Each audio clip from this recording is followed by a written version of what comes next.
in the bustling heart of Hollywood, where the magic of cinema meets the allure of charisma, a singular figure rises above the glitz and glamour of Hollywood, casting a magnetic spell both on and off the screen. Samuel Leroy Jackson isn't just your ordinary American actor. He's a cinematic force, a vibrant echo of creative brilliance that reverberates across the industry. Imagine a world where films not only captivate, but also conquer, where the box office echoes with the resounding success of a man whose on-screen presence is a spectacle to behold. Samuel Leroy Jackson, a name synonymous with cinematic greatness, has not only enthralled audiences worldwide, but has also pocketed an astonishing $27 billion globally.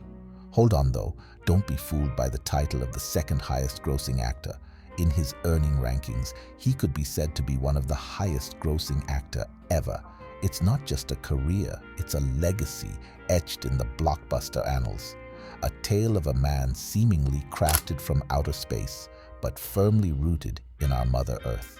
Yet, Samuel's narrative isn't confined to the dazzling lights of Hollywood just like that. In the year 1980, a budding talent steps into the limelight with a debut that echoes through the hallowed halls of the public theater.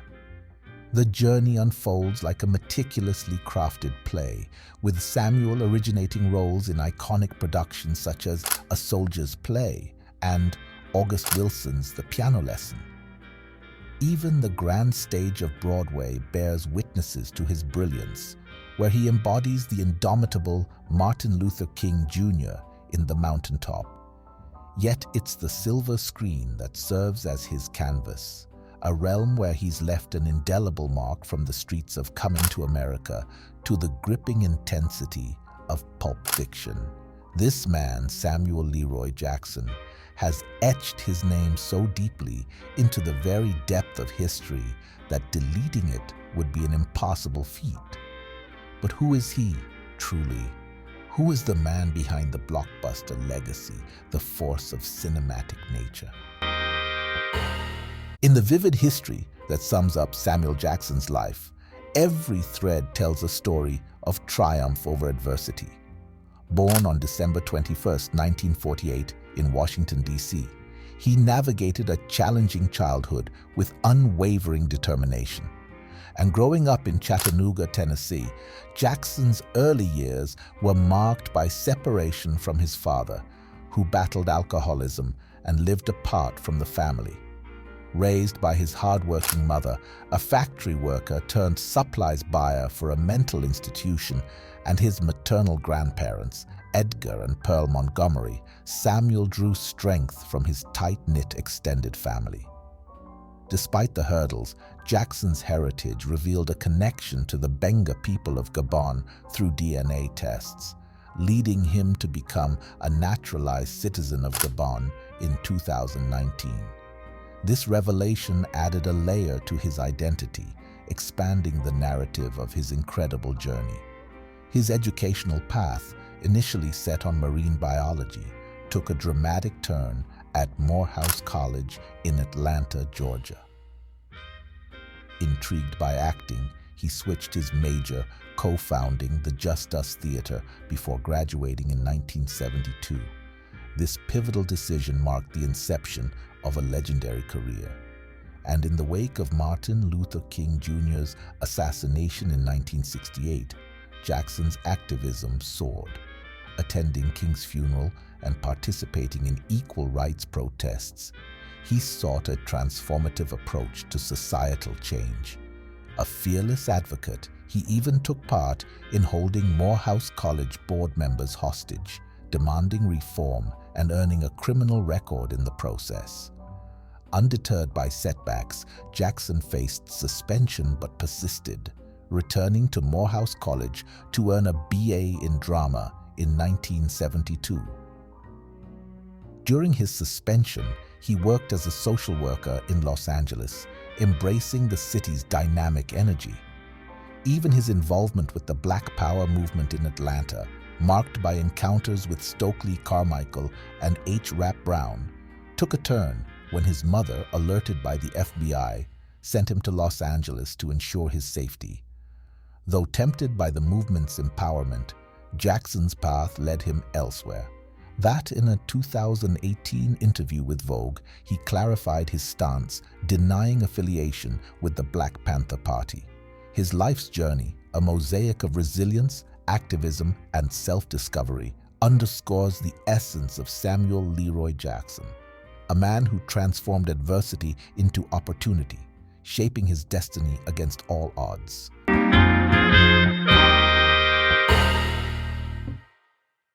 Navigating through the vibrant decades of the 1970s and 1980s, Samuel Leroy Jackson's journey into stardom is a testament to resilience and reinvention. Initially drawn to the allure of marine biology at Morehouse College, Jackson's path took an unexpected turn toward architecture. Yet, destiny had more in store for him. A public speaking class and a role in the Threepenny Opera led him to the world of drama. This marked the genesis of his venture into acting, and he graced the stage with productions like Home and a Soldier's Play. In 1972, the silver screen welcomed him with Together for Days, a groundbreaking blaxploitation film. However, it wasn't until 1981, after a notable performance in A Soldier's Play, that he caught the attention of director Spike Lee. This marked the beginning of a significant era in Jackson's career, as he secured roles in Lee's films, including School Days. That's right, and we ain't your brothers. How come you college motherfuckers think y'all run everything? Hey, is there a problem here? Big problems. And Do the Right Thing. Yo! Hold up! Time out! Time out! Y'all take a chill. You need to cool that shit out. Yet, behind the scenes, Jackson grappled with personal challenges. His battle with addiction temporarily stalled his ascent to Broadway with The Piano Lesson and Two Trains Running. Despite these setbacks, his journey continued as he moved to New York City in 1976, spending the next decade honing his craft on stage. The turning point arrived in 1994 when Quentin Tarantino handpicked him for the role of Jules Winfield in Pulp Fiction. The film catapulted Jackson to international acclaim, earning him accolades and a distinct place in cinematic history.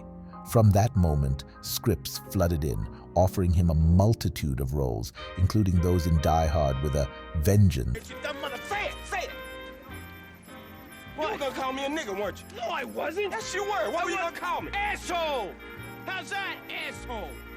And A Time to Kill. Well, what do you think should happen to them? What would be a fair sentence? Objection, do you think Your they Honor. deserve to die, Mr. Your Haley? Honor. Answer the question. Carly, Did don't they answer that deserve to question. die? Yes, they deserve to die, and I hope they burn in hell. Establishing himself as a box office star, the late 90s saw Jackson taking on a range of roles.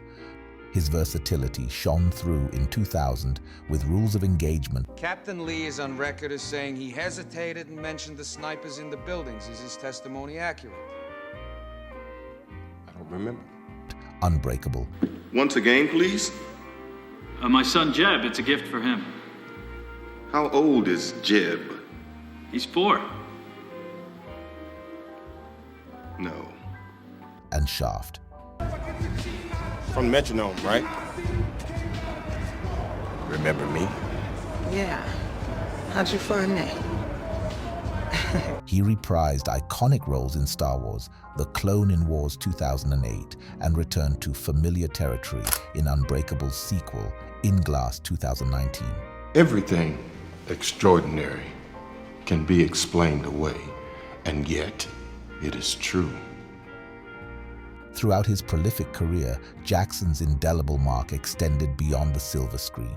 From earning a star on the Hollywood Walk of Fame in 2000 to receiving a hand and footprint ceremony at Grauman's Chinese Theater in 2006, his journey remains a testament to resilience, reinvention, and an enduring passion for storytelling. Embarking on the journey through the latter years of the 90s into the early 2000s, Samuel Leroy Jackson's star continued to ascend, leaving an indelible mark on the Hollywood landscape. In a momentous tribute on June 13, 2000, Jackson received the honor of a star on the prestigious Hollywood Walk of Fame. This marked the inception of a new decade in his illustrious film career, characterized by a diverse array of roles that showcased his versatility and magnetic on-screen presence. Transitioning into 2001, Jackson took on the role of a homeless musician in The Caveman's Valentine, a murder thriller directed by Casey Lemons. The subsequent year unfolded with the portrayal of a recovering alcoholic engaged in a battle of wits with Ben Affleck's character in Changing Lanes. Should have left me inside. You're too important to me. Come on, let's go to a meeting. No, I went to one yesterday. Well, that was yesterday. Yeah, one day at a time, right? Simultaneously, his involvement in Star Wars Episode II: Attack of the Clones marked the evolution of his minor supporting role into a significant character, Mace Windu. Notably, Mace Windu's iconic purple lightsaber was the result of Jackson's suggestion, ensuring his character stood out during a chaotic battle scene. Master Windu, how pleasant of you to join us. This party's over.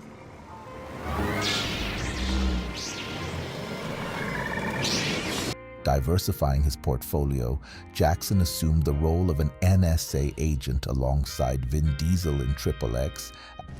You ever watch lions at the zoo? You can always tell which ones were captured in the wild by the look in their eyes. The wildcat.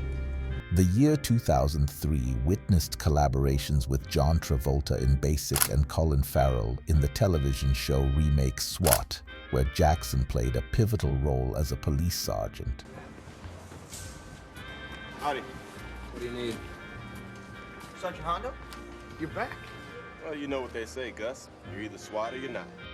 As the cinematic journey progressed, 2004 became a watershed moment for Jackson, with highs and lows in his career. While the thriller Twisted earned him praise for his portrayal as a mentor to Ashley Judd, it coexisted with the lowest-ranked film of his career, receiving a mere 2% approval rating on Rotten Tomatoes. A shift to the animated realm came with Jackson lending his voice to the superhero Frozone in The Incredibles, earning him an Annie Award nomination for Best Voice Acting. His cameo in Quentin Tarantino's Kill Bill, Volume 2, added another layer to his diverse filmography. And in 2005, Jackson took on the role of a coach in the sports drama Coach Carter, imparting a powerful message about the importance of education over basketball. Despite mixed reviews for the film, his performance stood out, earning praise for its flamboyant intelligence. It's a derogatory term used to insult our ancestors. See, if a white man used it, you'd be ready to fight. Your using it teaches him to use it. You're saying it's cool. The year also marked his return for 2 sequels, XXX, State of the Union, this time alongside Ice Cube. It's funny, Captain. Wars come and go, but my soldiers stay eternal. I like that. Who said it? Jefferson? Patton? Tupac. And the final Star Wars prequel, Star Wars Episode III: Revenge of the Sith. Closing the curtains on 2005, Jackson starred alongside comedian Eugene Levy in The Man and received the Hawaii International Film Festival Achievement in Acting Award on November 4, 2005. Where's the money? I gave it to him. I told him I'd call him with a time and a place, and I walked out. You should have seen it. You gave $500,000 in cash to some gun-running killers? Acknowledging his significant contributions to cinema. In an interview that year, he expressed his affinity for roles that were exciting to watch and harbored interesting characters inside of a story. Jackson's commitment to pushing boundaries manifested in his role as a police detective in Freedom Land, where he navigated a citywide race riot to help a mother find her abducted child. Miss this monkey. I think you better leave, brother. Kiss my ass, brotherfucker. You are balling things up for everybody, your sister included. And if your peoples here had any sense, they tell you the same thing. A second venture in 2006, Snakes on a Plane, gained cult status even before its release, owing to its intriguing title and cast. Jackson's decision to star in the film was purely based on the title, emphasizing the element of unpredictability that characterized his career choices. Adding another accolade to his illustrious career, Jackson won the German Bambi Award for International Film on December 2, 2006. The same month saw him take on the role of a doctor returning from the Iraq War in Home of the Brave, a poignant exploration of the challenges faced by returning veterans. The narrative continued into 2007, where Jackson lent his distinctive voice as a narrator in Bob Saget's Farce of the Penguins, a direct-to-DVD spoof of the acclaimed March of the Penguins. In the same year, he portrayed a blues player grappling with complex themes in Black Snake Moan, and ventured into the horror genre with It ain't on me to change your life or nobody else's. Shit. People gonna do what the hell they want to do anyway. Further showcasing his versatility, Jackson stepped into the shoes of an athlete, impersonating former boxing heavyweight Bob Satterfield in Resurrecting the Champ. You know what would be good for the story? If I could look at some of the stuff in your car and see what you lug around every day. Then I think it'd be really interesting for the article. All right, we can do that. As soon as you take me to your house, let me go through all your personal stuff. Followed by Lakeview Terrace, where he played a racist cop terrorizing an interracial couple. Cut him down. Oh, come on!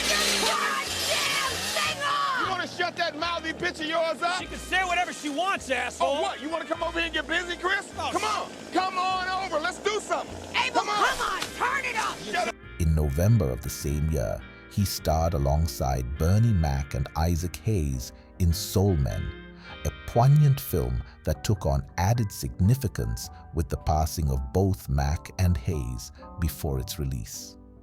Embarking on the journey from 2008 to 2019, Samuel Leroy Jackson's career took on new dimensions, navigating through diverse roles that underscored his enduring impact on the cinematic landscape. In 2008, Jackson ventured into the realm of superhero cinema, portraying the antagonist in The Spirit. However, this foray received a lukewarm reception from critics and the box office alike. The subsequent year marked a reunion with Quentin Tarantino as Jackson lent his distinctive voice to narrate scenes in the World War II film Inglourious Basterds. In the direct-to-video film Unthinkable, he assumed the role of an interrogator on a mission to locate nuclear weapons. All your worst fears, all your nightmares, are here. Sharing the screen with Dwayne Johnson, Jackson reprised his role as a police officer in the opening scenes of the comedy The Other Guys. Do all the gunfights, all the car chases, all the sex we don't want to have with women, but we have to, all due to what you guys do. Thank you. Another noteworthy collaboration unfolded as he co-starred with Tommy Lee Jones in a film adaptation of The Sunset Limited.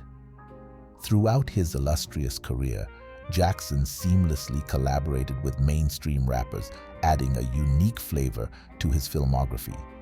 These collaborations included the likes of Tupac Shakur, Queen Latifah, Method Man, LL Cool J, Busta Rhymes, Eve, Ice Cube, Xzibit, David Banner, and 50 Cent.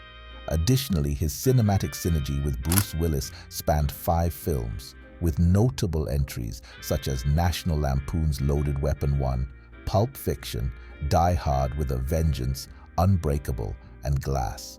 A pivotal moment in Jackson's association with the world of comics occurred in 2002, when he granted Marvel Comics permission to fashion their ultimate version of the character Nick Fury based on his likeness.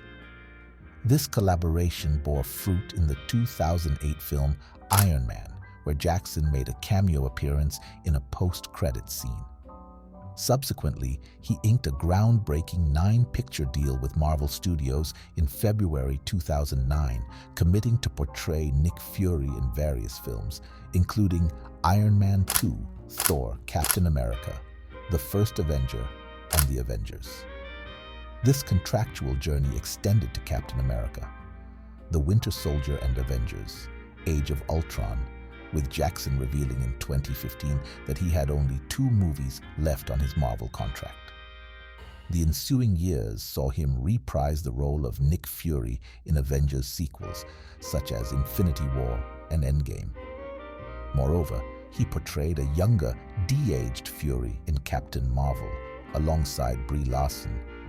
In the realm of Quentin Tarantino's cinematic universe, Jackson left an indelible mark with appearances in Django Unchained, 2012. Steve, what the hell are you talking about? They playing your ass for a fool, is what I'm talking about. They ain't here for no muscle-bound Jimmy. They here for that girl.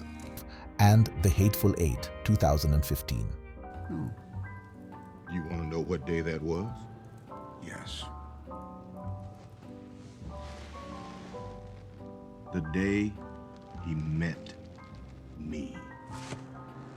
Venturing into the monster-filled world, he starred in Jordan Vogt-Roberts' Kong, Skull Island, in 2017. You are going to tell me everything I don't know, or I'm going to blow your head off. Monsters exist. Further diversifying his filmography in 2019, Jackson graced the screen in the Brie Larson film Unicorn Store and assumed a prominent role as Fury in the Marvel film Spider-Man: Far From Home. This period also saw him revisit his role as Fury in a cameo appearance on the ABC television series Agents of S.H.I.E.L.D. in 2013 and the season finale in 2014. As the decade turned, Jackson continued to captivate audiences across various mediums. He made appearances in the television documentary series Enslaved, collaborating with investigative journalist Afua Hirsch. The following year, he starred alongside Chris Rock in the 2021 movie Spiral from the Book of Saw. How'd you get in here? You forget who the landlord is? Yeah, but that doesn't give you the right to just walk in here anytime you want. Renters got rights. You start paying some rent, you can get some rights. Looking ahead, Jackson reprised his role as Nick Fury in the Disney Plus series Secret Invasion and the sequel to Captain Marvel, titled The Marvels. As the curtains fell on this chapter, Samuel Leroy Jackson's journey, marked by resilience, versatility, and an unyielding commitment to his craft, resonated across screens, stages, and the annals of cinematic history. And entering the realm of upcoming projects, Samuel Leroy Jackson is not just a seasoned actor, but a prolific producer. His creative endeavors are set to unfold in a live-action film adaptation of Afro Samurai, a project where his influence extends beyond the screen. Additionally, Jackson is poised to take on the role of Sho'nuff in the much-anticipated remake of The Last Dragon, promising a fresh perspective on a cinematic classic. Amidst these ventures, Jackson has recently wrapped up his contributions to the upcoming film Damaged, leaving audiences eager for what lies ahead. In 1980, Samuel Jackson embarked on a lifelong journey with actress and producer LaTanya Richardson, whom he encountered during their time at Morehouse College. Their union bore a daughter, Zoe, in 1982. The couple, driven by their passion for education, established a charity in 2009 dedicated to supporting educational initiatives. An intriguing facet of Jackson's persona is his cinematic self-reflection. Bucking the trend, he unabashedly admits to watching his own films in theaters, expressing a genuine enjoyment of witnessing his craft unfold on the big screen. His connection to the characters he portrays goes beyond the screen, manifested in his hobby of collecting action figures depicting iconic roles like Jules Winfield, Shaft, Mace Windu, and Frozone. The distinctive image of Jackson as a bald figure on screen is not just a stylistic choice, but a deliberate one. Jackson often plays an active role in selecting the hairstyles for his characters, adding a personal touch to each on-screen persona. His playful approach to his bald identity extends to real-life scenarios, as seen in his witty explanation on The Tonight Show about continuously shaving his head for diverse roles. An interesting clause in Jackson's contracts reveals his love for golf, granting him the opportunity to indulge in the sport during film shoots. Beyond the greens, he engages in philanthropy through events like the Gary Player Invitational, supporting charitable endeavors in South Africa. Jackson's sports enthusiasm extends to basketball, with a fervent backing of the Toronto Raptors and the Harlem Globetrotters. His unexpected affinity for English football team Liverpool FC began during the filming of The 51st State in Liverpool. A glimpse into Jackson's political inclinations takes us back to the 2008 Democratic primary, where he actively campaigned for Barack Obama in Texarkana, Texas. Reflecting on his own journey, Jackson sees Obama as a representation of the American dream, a stark contrast to the limitations he faced growing up. His vote for Obama was, in his own words, influenced by the shared identity. The actor has not shied away from expressing his opinions on political matters, often using his platform to criticize figures like Justice Clarence Thomas. In the realm of activism, Jackson has been a vocal supporter in the fight against Alzheimer's disease. Launching a campaign with Preseo in 2013, he engaged fans by reciting monologues and scenes, channeling their support to combat the debilitating condition. His foray into a vegan lifestyle in 2013, driven by health considerations, garnered attention as he attributed a significant weight loss to the dietary shift. Jackson leverages his influence to advocate for men's health through One for the Boys, an initiative aimed at raising awareness about testicular cancer. The actor's global connections took a surprising turn in 2019 when he was granted Gabonese citizenship, a revelation linked to a DNA test linking him to the Benga ethnic group in Gabon.